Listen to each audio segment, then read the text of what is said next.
Hello, welcome back to the YarnNYarns YouTube channel. My name is Angela and all the places you can find me should be linked in the description box below this video. Here on the channel you'll find me chatting about my adventures in knitting, spinning, crochet and weaving, all of the fibre related things. Today's video is my March making wrap up, so I'm going to be chatting about all of the projects that I worked on during the month of March. I have some knitting and some spinning to share with you. I've got a small acquisition segment at the end as well because I received a lovely surprise package in the mail this month too, so I thought I would share that. Before I get stuck in to what I've been making, I will share with you what I'm wearing. So today I'm wearing my Funfetti pullover, which is a pattern by the lovely Sylvia Watts Cherry, and I test knit this for Sylvia.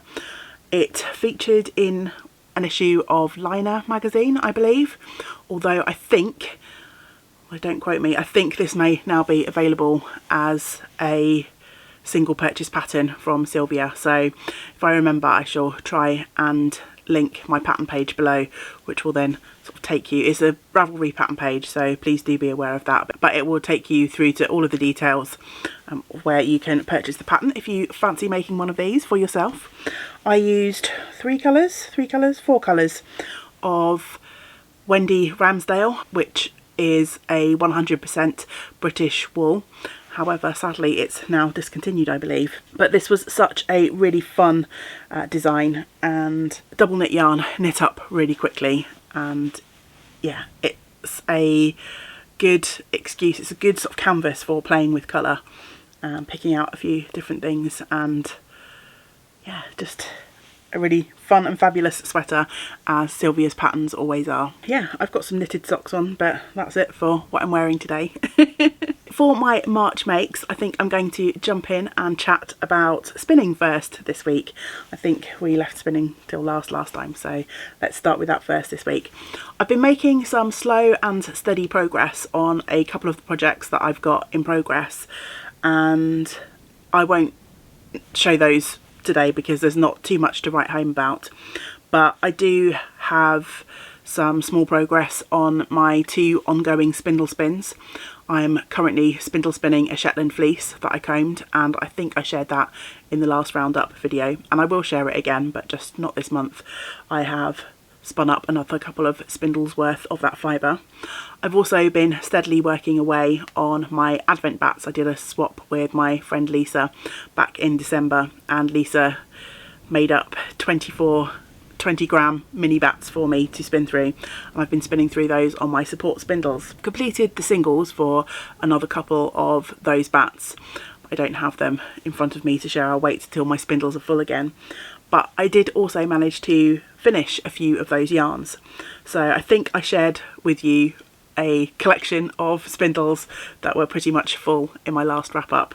And I have to mention this, my lovely friend Mel of the Mel Brown crafting podcast, you can find her over on Instagram, she posts quite a few short videos over there. She commented that I'd referred to my spindle collection as my fleet of spindles, and she said that I have so many it's more like an armada, which made me chuckle. And I can't disagree. So yes, I managed to wind off a lot of those spindles. I think my spindles were pretty much full, and I had a bit of a plying session, so I now have a whole plethora of finished mini skeins. Not showing them off to the best with labels poking out everywhere, is it? And let's try and organise these a little bit so you can see some of the yarns that I have finished. These were all spun on my support spindles, and I've just been two-plying them all. And Lisa made me a fabulous combination of different bats. Some were mystery fibres, some from fleeces that she had washed and prepped herself, and each one of these is just a completely different spinning experience, and it's just so fun working through some of them. For the fact that they're all bats and they've all been spun in the same way, I'm getting some wildly different yarns. So let's take these two, which kind of show the extremes. Look how big and poofy and fluffy that one is.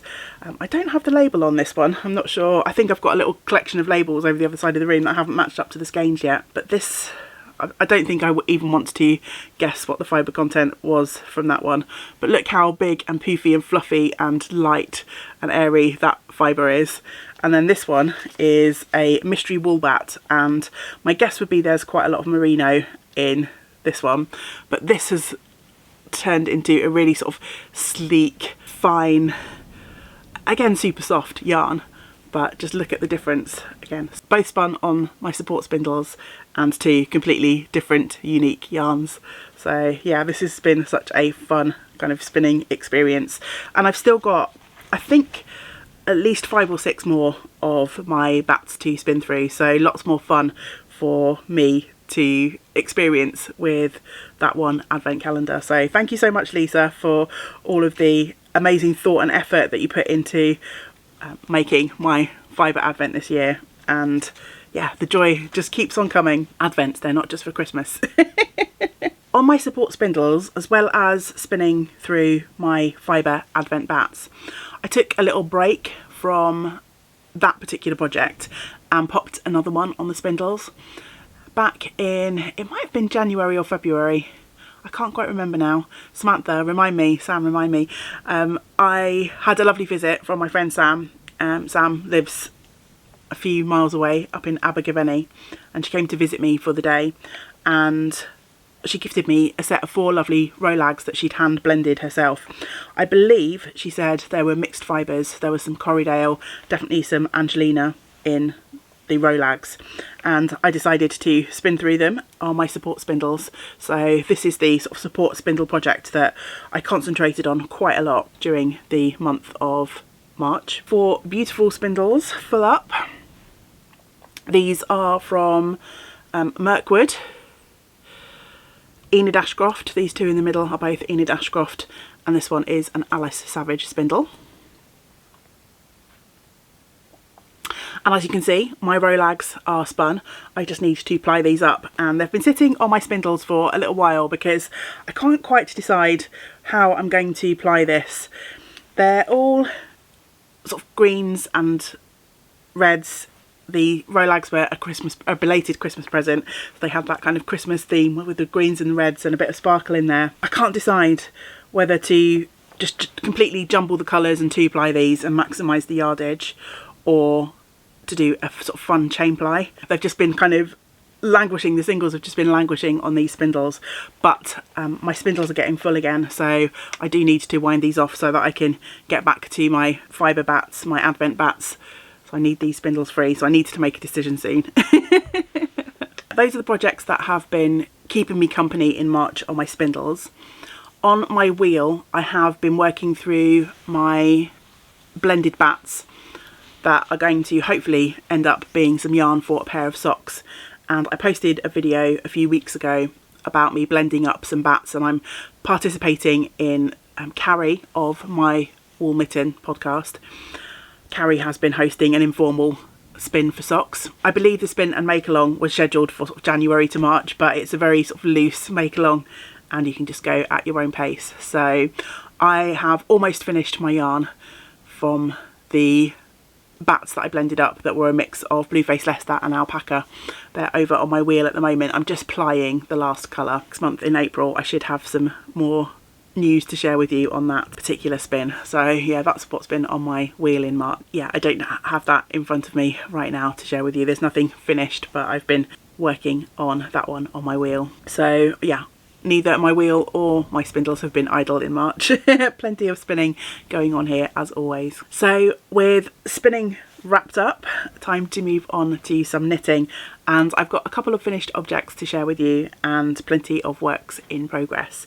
So we'll start with the finished object. You may have watched my March making plans video, in which case you will know that one of our lovely community members, Kathy, picked a couple of projects for me to work on during the month of March. This is something new that I've been doing over the last couple of months. I've been asking someone in the Yarn and Yarns community to help me wade through my list of works in progress and choose some things to work on. And the lovely Mountain Pearl, Kathy, was the first person whose name got picked in that sort of fun adventure. And Kathy picked one of my works in progress for me to work on, which I will chat about a bit later in the video. But she also noticed that I had a pair of socks in my queue, the Craggy Shore socks by, I want to say by Blue Mouse, although I might be remembering that wrong, but again, the details will be linked below the video. And Kathy said that she had this pattern in her queue as well, and so if I fancied a new cast on, she suggested that we cast on and knit the socks together, and it was just such a fun part of my month. So I picked out some yarn that I had in my stash. The yarn was a gift from another one of our lovely community members, Kate, and Kate had sent along some prizes for our make-alongs, and she sent quite a few skeins of yarn and said that I could pick something from the box of yarn that she sent to keep for myself. And I picked out a skein of yarn from Joy to the Wool. It's a 75 superwash wool, 25 nylon in the Autumn Jaunt colourway, and it's a lovely combination of some sort of purples and orange colours. This skein, to the touch, reminds me a little bit more of a opal sock yarn, how that feels, as opposed to a superwash merino sock yarn. The opal sock yarns and the West Yorkshire Spinners sock yarns suit me more for the way that I wear my socks. So I kept this skein, and I decided that this was the one to knit up my Craggy Shore socks. The Craggy Shore socks in the pattern page used a slightly speckled yarn, and when I looked at this in the skein I thought, oh, that's lightly speckled, but I think maybe the pattern gets a little bit lost in this particular yarn. It's a little bit denser, a little bit more variegated and less speckled than I thought on initial inspection, but I absolutely loved knitting with this yarn, and the pattern was a real joy as well. It's a free pattern on Ravelry, basically just a combination of knits and purls in each row to create this really textured look to the sock, and I'll try and see if I can get the camera to focus in.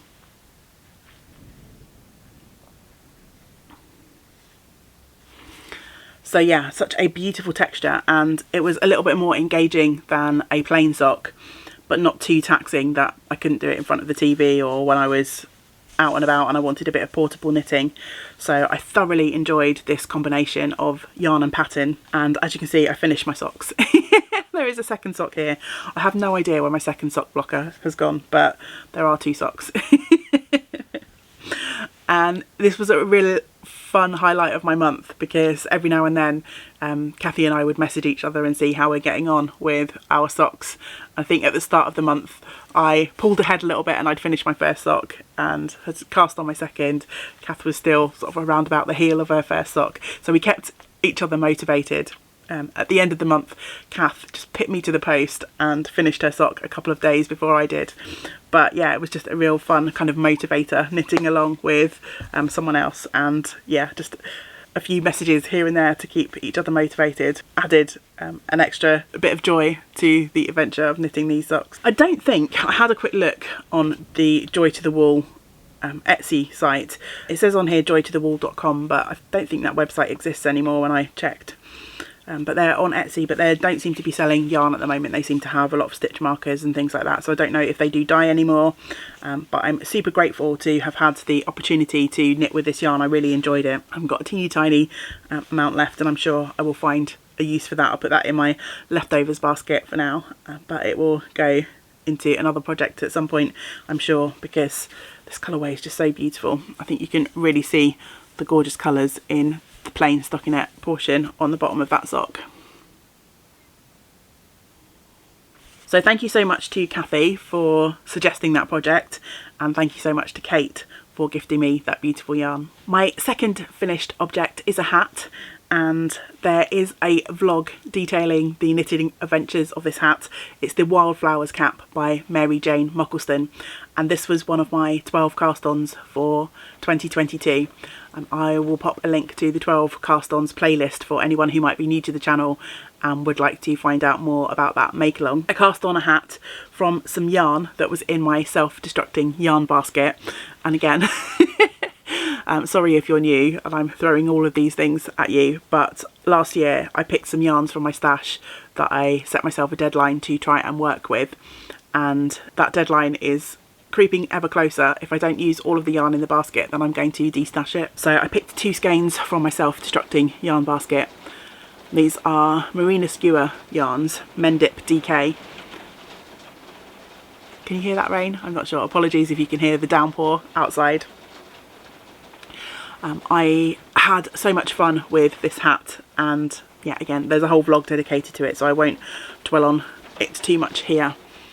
But the pattern is by Mary Jane Muckleston. It's called the Wildflowers Cap. It's got this beautiful bold floral motif. These colours were a real joy to work with.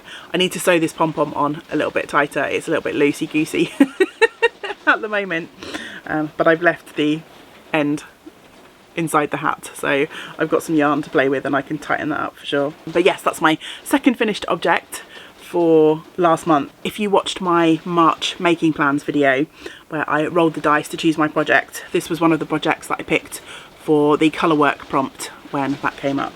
And I probably should just pop this on quickly.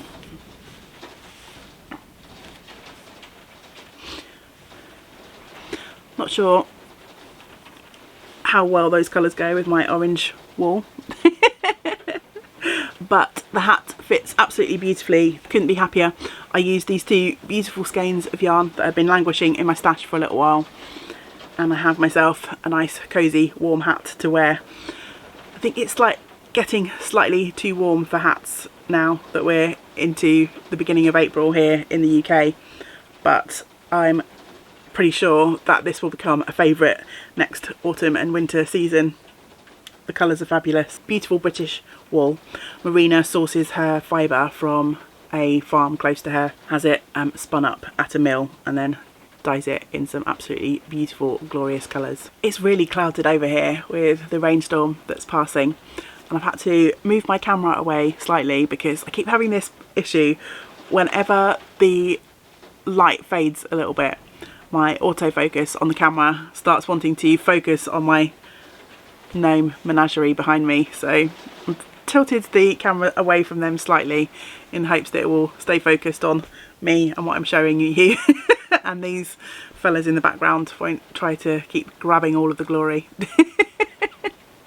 You do get to see my slightly messier corner over here though, never mind. Okay, works in progress. I have plenty to share with you. So let's start with the second project that Kath picked for me to work on.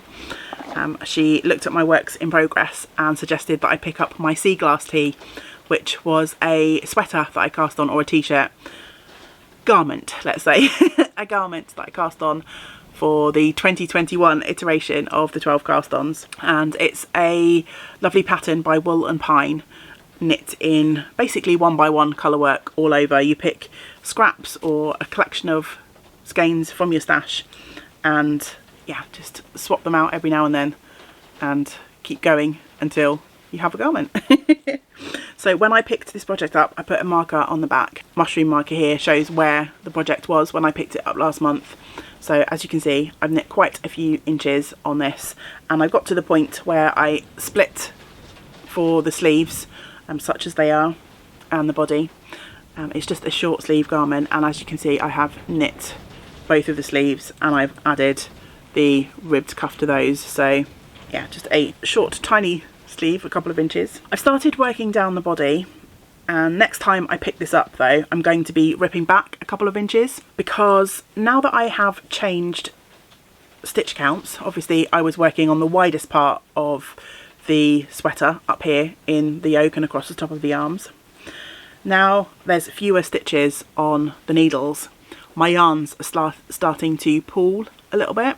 As you can see, there's kind of groupings of colour here. Maybe this side will show it a little bit better. I've got these bits of purple and these sort of clusters of blue, and it's quite a bit different, I think, to my eye at least. I don't know how well it shows on the camera, to what the colouring looks like at the top of the sweater, and it's bugging me a little bit. So I think in order to counteract that, I just need to swap out my yarns a little bit more frequently. When I first cast on the sweater, I was swapping out my yarns every couple of rows, but it's quite a slow process to change out your yarns all the time, combined with the 1x1 colour work, which for me is quite a slow method of knitting. By the time I got down to about here, I was swapping my yarns a little less frequently, and it worked okay up here. There's not too much difference between the sort of striping pattern, for want of a better description, up here and in this middle part. But now that I've got down to less stitches on the needle, This is creating some pooling with the variegated yarns. Next time I pick this up, I'm going to pop my needles back into the project up here somewhere and rip out a few rows, start changing my yarns a little bit more frequently to stop that sort of clustering of colour happening. But I'm pleased with the progress that I made on this project. As I say, this one is a little bit of a slower knit for me, although it's just round and round knitting. I am holding yarns in both hands, and for me that slows my knitting down a little bit. It's a 4-ply weight sweater. Obviously finer yarn, smaller stitches, takes a longer time anyway. In my size the rows are quite long, so yeah, a lot of progress was made, although it doesn't seem a huge amount. When I look back at it, that doesn't seem like a whole lot of knitting for a month, but of course I wasn't just working on that as well. I finished socks, hats, and I worked on a couple of other things, so I'm not mad at that progress at all. The next project I have to share with you is one that I got really close to finishing in March, but didn't quite make it. And it's the dappled light shawl. Again, another one of the projects that I cast on for our 12 cast-ons adventure this year, and this was the project that I cast on day 10. I worked on this thanks to the dice prompt that popped up. I got the prompt to pick a random number, so I numbered all of the projects, all of my works in progress. I generated a random number and the dappled light shawl popped up. I had so much fun knitting on this, and I think this is probably also one of the reasons that I didn't make as much progress on the sea glass tee as I otherwise might, because I was obsessively knitting on this. It's got a little bit screwed up now because it's been shoved in the project bag for a few days. But this is a lovely pattern by Carrie Bostic Hogue. Couldn't remember them. It's a fairly simple pattern repeat, sections of a few rows of garter, and then these texture panels, which are a combination of drop stitches and eyelet rows.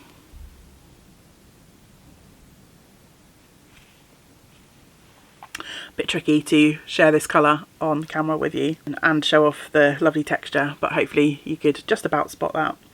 And I'm knitting this from some hand-spun yarn that I've had in my stash for quite some time. I was part of the Nellie and Eve Fibre Club back in 2020. I believe I belonged to the Fibre Club for about a year. My aim was to spin each braid every month, or each quantity of fibre every month, and I didn't quite keep up with that, so in the end I cancelled my membership to the Fibre Club. But I did spin up the first ever fibre from that Fibre Club, which was some beautiful Blue Face Leicester. They were all Blue Face Leicester fibres, all dyed naturally by Helen over at Nellie and Eve. And I spun this up on my spindles as a singles yarn, and initially I was intending to weave with the yarn, and I never quite got around to warping up the loom and deciding how I wanted to weave this. So when the opportunity arose in this last round of cast-ons, I grabbed this yarn from my hand spun stash and cast on the dappled light shawl, and I'm so happy with how this yarn and this pattern are playing together. I really love the subtle texture matched with the sort of subtle shifts in colours of this yarn. It overall reads as a sort of browny grey colour, but there are pops of mustard in here and some pinks. It's very sort of delicate colouring. I've just got this little ball that I'm waving around is the last little bit of yarn that I have left. So I'm just going to carry on now. I think I'm a pattern repeat away from the shawl being as long as recommended in the pattern. I'm just going to continue until my yarn runs out. And yeah, I was hoping that I would get that finished before the end of the month, but time just ran out on me. Close but no cigar, as they say. During my March making plans dice rolls, I also got the prompt to work on a project for charity. Last year I worked all year on and off on a bunch of different hats mainly, and boxed them up at the end of the year and donated them, and I want to have a similar box to donate at the end of this year. So the charity prompt helps me progress that goal that I have, and it popped up this last month. And I had a collection of sock tubes from my lovely friend Charlie of YarnNYarns, left over from a project that the Yarn and Yarns community undertook a couple of years ago. We were knitting socks for West Midlands Ambulance Service, the staff of which was a lovely project that was driven by my dear friend Jeanette, and lots of members of the Yarn and Yarns community donated sock yarns for that appeal. There were lots of socks knitted and some people donated yarn, and my friend Charlie cranked up the donated yarns on her sock knitting machine. But there was one batch right at the end of the year that she wasn't quite able to crank up in time for the sock appeal. So I had a little wheel of sock tubes left, and my intention was always to make some things for charity, to sort of carry through that promise of charity making, even though they didn't quite make it to the West Midlands Ambulance sock appeal. So this last month I turned one of those tubes into a pair of long socks. I love this yarn. It just reminds me of water. I'm not sure what the yarn is or who donated it, so maybe someone out there recognises it and can tell me what the yarn is, but it's got this sort of rippling effect in the blues and the whites. It just reminds me of water, and yeah, I really enjoyed working with that one. So I made one pair of socks that added the heels, toes and cuffs to that tube to make a pair of socks. And then I also experimented and turned two more of the quantities that I had left into some wrist warmers or some fingerless gloves, and I added a tiny little bit of ribbing. This is kind of a faux ribbed sock tube, so I did a little bit of ribbing at the top and the bottom, and then I cut into a few stitches and added thumb hole, and that worked out quite well. Let me try and move my jumper out of the way so I can squeeze these on. So I made one pair in this, I know this is a drops yarn, these both might be drops actually, so I made this pair in the sort of red colourway and one pair in this blue. So yeah, I was quite pleased that I was able to do something a little bit different with those, because I got a bit sock tubed out, to be honest. I made so many pairs of socks from sock tubes when we did that appeal that the thought of working through the rest of those tubes and turning them into socks was not hugely exciting. So yeah, 3 items, 2 pairs of fingerless gloves, wrist warmers and a pair of socks to go into my charity box. So I'm pretty happy with that, and those didn't take too long at all. So in the scheme of things, a couple of hours of knitting, and I've got 3 items to donate to charity, which I'm super happy about. Rain is really coming down and it's really windy now. We're definitely in the midst of a proper rainstorm, so I hope the sound isn't too distracting if you can hear it. I've got 2 projects left to chat about, so we're nearly done with the knit chat. The next project I'll talk about, this is another project that I worked on under the guise of the colour work prompt. So after I finished my wildflowers cap, I decided to move on to my Advent mitten garland. Again, this was another project that I cast on for our 12 cast-ons this year, and it's a pattern by Kathy Lewinsky. It's a free pattern via her blog, or you can download one file with all of the patterns on Ravelry. You can pay for a PDF download. If you've been watching the channel this year, you'll probably be fairly familiar with this because I'm showing it in every wrap up, because my goal is to try and knit 2 little mittens every month, or at least 2 every month. There's 24 altogether, and then make a Advent garland. Clue is in the name of the pattern. So in March I managed to finish mitten number 8. I only had the thumb left to knit on that, so it was a little bit of a cheat. So mitten number 8 is done. That's my least favourite so far, down to my own colour choices. There's not a huge contrast between this background colour, which is Mousquet in the Spindrift, Jameson Spindrift, and Leprechaun in Jameson Spindrift. So yeah, mitt number 8. I also finished mitt number 9, and I almost finished mitt number 10. As you can see, my needles are in the thumb. So I've only got the thumb to knit, but I figured I knit a thumb on number 8, so in theory I managed my goal of knitting 2 complete mittens. So yeah, the thumb for me is just the worst bit on these mittens. It's just so fiddly. It's just a few stitches. There's only a few rounds, so it doesn't take very long, but every time I get to it I sort of roll my eyes and try and put it off a bit, because yeah, it's just, to me, it's just not fun. The rest of the mittens, making the sort of main body of the mittens is fun, but that little end bit, not fun. But yes, I am still keeping up my pace of knitting at least 2. I managed to knit quite a few back in February, so I'm still ahead of the game. 8, 9 completed. These have been washed and blocked as well, and 10 to be completed. And I shall definitely finish this one in the month of April and hopefully 2 more, we'll see. Last but by no means least, I worked on one more project. Having a look at the mess of stuff around me has made me realise how much I managed to get done. I felt like I was judging myself on my progress based on the sea glass tee, and I didn't get quite as much of that knit as I had hoped that I might.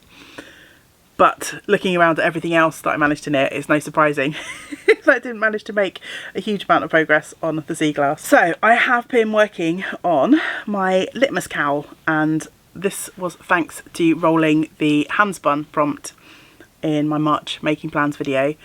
So the idea was just to pick up and work on something from handspun yarn, and I've been working on this project again for well over a year now. This was a spin to knit project that I started as part of 12 Cast-Ons 2021. Spun up a whole plethora of yarn, and I changed my plans mid-spin as well. Finally, I think at the end of last month, I was chatting about how I'd managed to come up with my knitting plan. I'd found a main colour for my litmus cowl, so all I needed to do now was cast on and start knitting. And I'm so happy to say I have finished one full pattern repeat of my litmus cowl. So again, this is quite a lot of knitting has gone into this, and I have half a cowl. I just need to repeat this one more time, and then I will have, I mean, in theory I could finish it here. I have a single wrap cowl, but I want my litmus to be a nice squishy double wrap cowl, and I still have loads of yarn left in my bag, so I want to use as much of this beautiful handspun as I can. Although these stripes are not using a huge amount of my mini skeins, so I think I'm going to have plenty of yarn left over from this project as well. This was my project that I kept on my desk next to where I work, and oftentimes if I'm sat editing videos, there'll be times where I'm sort of watching myself back and I don't need my hands to do anything on the keyboard.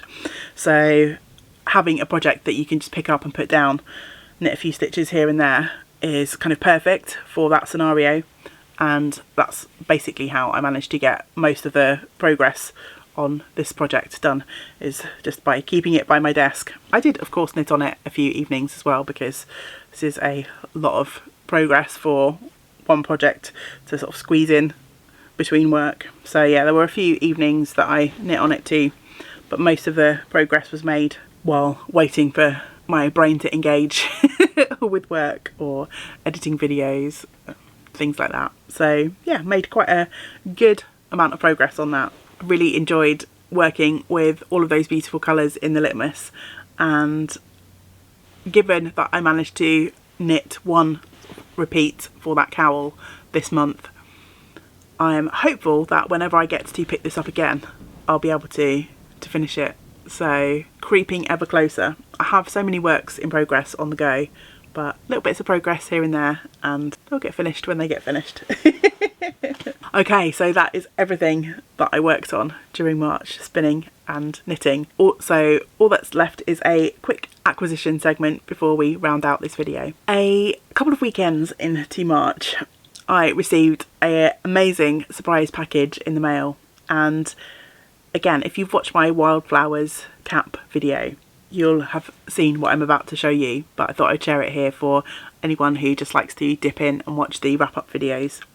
So I have a very lovely dear friend over in Tasmania in Australia, Helen, who over the last few years has been watching the podcast and has sent me quite a few beautiful, thoughtful gift packages. And she sent me another surprise package which included some beautiful fibre. So I received 2 lots of fibre from Helen, and the first is living in this lovely tote bag. It's a sort of silky tote bag, and it's some Morit fibre. some roving. Oops, let me try and find the end. I've lost the end. There it is. I'm unravelling the whole thing. It's this beautiful brown colour, and Helen sent me a lovely gift a little while back of some alpaca fibre from her flock of alpacas. And unfortunately I have developed a bit of a sensitivity to alpaca. I am currently using some of that alpaca fibre in a blend, and so far that seems to be working okay for me. Helen said that she spotted this and thought I might be able to use it in conjunction with the alpaca. I will have some of the alpaca left over, so I might do a little bit of a blending experiment. But this fibre is from another flock that was local to her, and she sent me a lovely note card with the details about this, and it's from a shepherdess who was local to her, who her life's work, as it were, was to breed her sheep to achieve a particularly sort of consistent colour in her flock.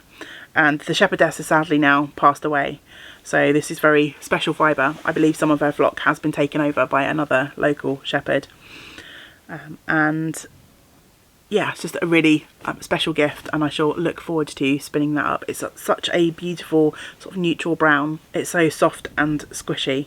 I can't wait to find some time to spin that up. I'm not sure when that's going to be yet, but I know when I get to it I will enjoy every single second of the spin. Not only did Helen send me that fibre, she also sent me this collection of fabulous Rolags, and they're a blend of Corriedale, and they've got some Angelina Sparkle in of course my favourite orange colour. There's also in some of these, if I pick up the pack again, I'm trying not to crinkle too much, there's some beautiful specks of green popped throughout these as well, and I may spin these up on my support spindles. I'm not sure yet. I'll have a play. I think I will draft out one of these Rolags and see if it wants to play nicely on my support spindles, and if it does, then I think this will be a future support spindle spin. Both of those quantities of fibre are absolutely beautiful, and I'm super grateful, and it was a really lovely surprise. So thank you so much to Helen if you're watching this. Helen did also send me a package of a popcorn snack as well, smoked maple syrup popcorn.